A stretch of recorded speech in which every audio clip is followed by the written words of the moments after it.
Hello అండి. ఈరోజు మనం ఎంతో హెల్తీ అయిన డ్రమ్ స్టిక్ సూప్ ఎలా తయారు చేయాలో చూద్దాం. ముందుగా ప్రెషర్ కుక్కర్లోకి డ్రమ్ స్టిక్ని చిన్న చిన్న పీసెస్గా కట్ చేసి కొంచెం సాల్ట్ వాటర్ వేసి 5 విజిల్స్ వచ్చేంత వరకు బాగా కుక్ చేసుకోవాలి. ఆ తర్వాత వాటర్ని తీసి సపరేట్ చేసుకోవాలి. ప్యాన్ బాగా హీట్ ఎక్కాక ఒక స్పూన్ గీ వేసుకొని గార్లిక్, ఆనియన్ అండ్ క్యారెట్ వేసి ఒక 5 మినిట్స్ పాటు బాగా కుక్ చేసుకోవాలి.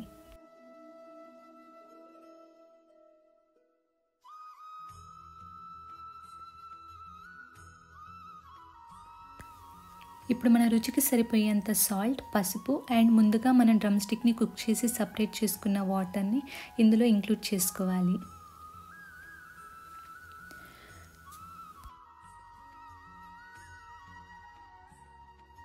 సూప్ కొంచెం చిక్కగా ఉండడానికి 1 స్పూన్ రాగి పిండిని వాడుతున్నానండి. కార్న్‌ఫ్లోర్ కూడా వాడుకోవచ్చు అనమాట. బట్ కార్న్‌ఫ్లోర్ కన్నా రాగి పిండి ఈజ్ ద బెస్ట్ ఆప్షన్. ఇప్పుడు కొంచెం pepper powder and drum stick గుజ్జును వేసి ఒక 5 మినిట్స్ పాటు బాయిల్ చేసి సర్వ్ చేసుకోవడమే. ఎంతో హెల్తీ అయిన డ్రమ్ స్టిక్ సూప్ రెడీ అయిపోయింది.